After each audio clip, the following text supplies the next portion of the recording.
Hello and welcome to CardioTube here at CRT 2020 in Washington, D.C. I'm Toby Rogers and I have the great pleasure today of speaking with Kim Skelding. Kim, welcome to CardioTube. Well, thank you. And today we're going to be talking a little bit about women in structural intervention. Why are we having this conversation? Well, I think that women have been underrepresented in a lot of interventional fields. And when new devices have come to the market, they've been sort of the person in the lab with the most seniority, or the cath lab director, or the department chair has been the one to roll those procedures out. And I think that women have taken a unique lead in this field. There's a lot of women in interventional, many more women in structural interventional than there were early in the days of stent implantations. And we also have the interventional imaging folks, which are a large group of women who have really made inroads into the field. So do you see, if you look at trends, do you see a positive trend, or are we stuck? No, I think it's great. I think that there is, for me, a newfound optimism. I mean, we've sort of been stuck at the same sort of single-digit percentages for women interventionalists forever. Yep. And to see the WISH group, which is the Women in Structural Heart, and the WIN group, Women in Intervention, to see all these groups happen and just be supportive of women. Not that we certainly don't want women to be promoted if they're not competent, if they're not ready for these things, if they haven't received the appropriate training. But it's great to have a community of women to review things with. I mean, for me, I did my first TAVR procedure at 6.5 months pregnant, not the perfect planning. But women are obviously very concerned about radiation exposure. There's lots of questions that I think that we can provide information for each other as a community. And what about academic medicine, academic, structural? What do you see as the sort of where are things going? Where do we need more work? What? You mean in regard to women or in regard to specifically? No, So absolutely. I think we need to have more women in leadership. I think that we need to take our cues from the business model, where businesses have studied and have realized that their profits go up, that their marketing goes up, that their business often grows tremendously when they have women in leadership positions, and be able to find women, identify them early, who are either have great potential for leadership or already are leaders, and actually put them into those positions. This whole likability thing with women, where if we're too nice, then we obviously can't take on a leadership role, and if we're not nice enough, then we're too difficult for a leadership role. That has to go away. And we have to get women in these positions so that young women can see themselves as that being a potential for their future careers. Are these problems specific to cardiology, to medicine, or are these the same issues that are being debated outside of medicine in all other walks of life, business, Hollywood, you name it? I think that there are problems in other fields, but I think medicine, and very specifically certain subsets of medicine, have really lagged behind. I mean, women are 50% of the medical school enrollees, but yet we're in the single digits in interventional cardiology. And people argue, is it radiation? But there's other fields that women go into that are radiated. People argue call schedules, but there's OBGYN and surgical specialties that have the same kind of call schedule. If not worse. So I think it's just about mentorship. A lot of young women ask me about it. I said, it's like if you get on a bus and you end up sitting next to someone who went to your same college. You have an immediate connection and you have immediate collegiality. And I think until there are more women, so that the younger women can feel more comfortable and see themselves in those roles, that'll change the tide. So what advice would you have for the first year interventional fellow who wants to get into woman who wants to get into structural? What advice would you give her?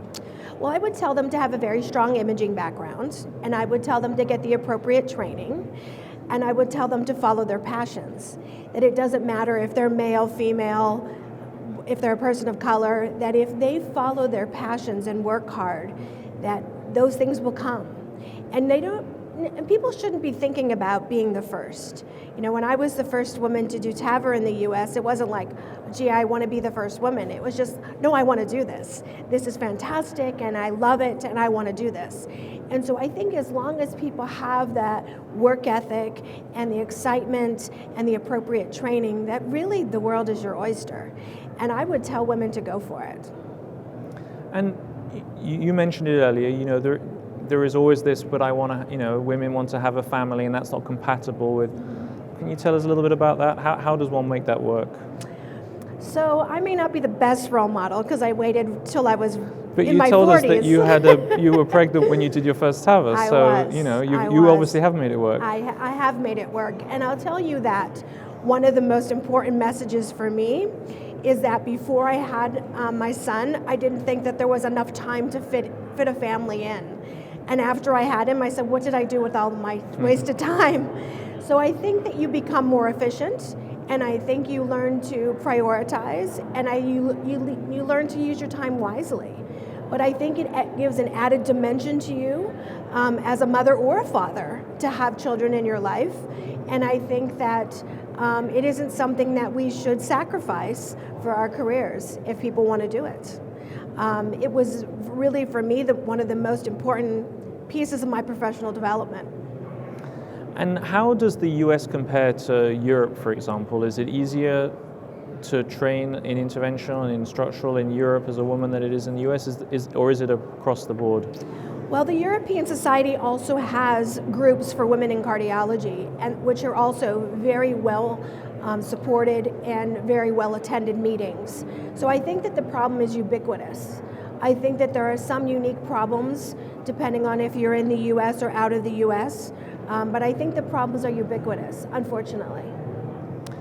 And if the societies came to you tomorrow and said, maybe they are already, and said, help us, how can we encourage more women to get into the field? What do you think they need to do? Is it education? Is it more specialty groups like the WIN and the WISH? What would you advise them to do? So it's interesting. I think there are two things. One is we need to have women have exposure to women doing the procedures. So if they're at a place where there aren't any other women, allow them to do outside rotations and see senior women doing interventional procedures, structural procedures. I just read Ruth Bader Ginsburg's Conversations book, and one of the things that she said is the only way that they got more women into the symphony orchestras is by putting a curtain between the judges and the musicians.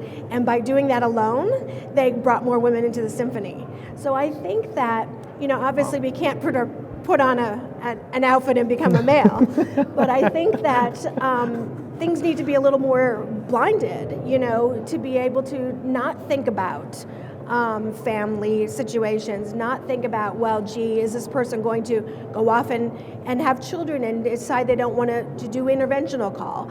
Those kind of things are really in the past. And men and women really function very similarly in the cath lab. And so I think that they should be treated the same. Do you think there is prejudice within hospital systems, within administration as well, or is it within our community of physicians? I don't think that it is anything particular to administrators or physicians or hospital systems. I think it is really just human nature that we grow up and we have roles in our mind that we think a woman should be and a man should be, and I think we're breaking a lot of those down as people are doing different things. And very similarly, we should support men who decide to do things that are traditionally women's roles. I think that people should be allowed to do what they want and follow their passions as long as, again, they're competent to do this, they're well trained, and they've got the motivation. And if you could talk to a younger you when you were in fellowship, would you have had any different words of advice or how to do things differently, or? I would have had children earlier. Okay. Which that's important, because a lot of people will say, I'm going to put it off because I'm career. Absolutely. I would have done it 10 or 15 years earlier. And I would have just continued. I don't think there's much else I would do differently. I would continue to be part of women's groups because I think that provides a sense of community. I think that I wish that things were different and things were more 15 years ago like they are today. I'm not saying that it's that much easier, but I think that there's more of a recognition that we need to be supportive of people who are different. And be able to support them in their uniqueness and really welcome that into the field, in that it'll add, not take away from the field moving forward. I think that's a great way to sum it up. Thank you for your time today. Thank you. Thanks.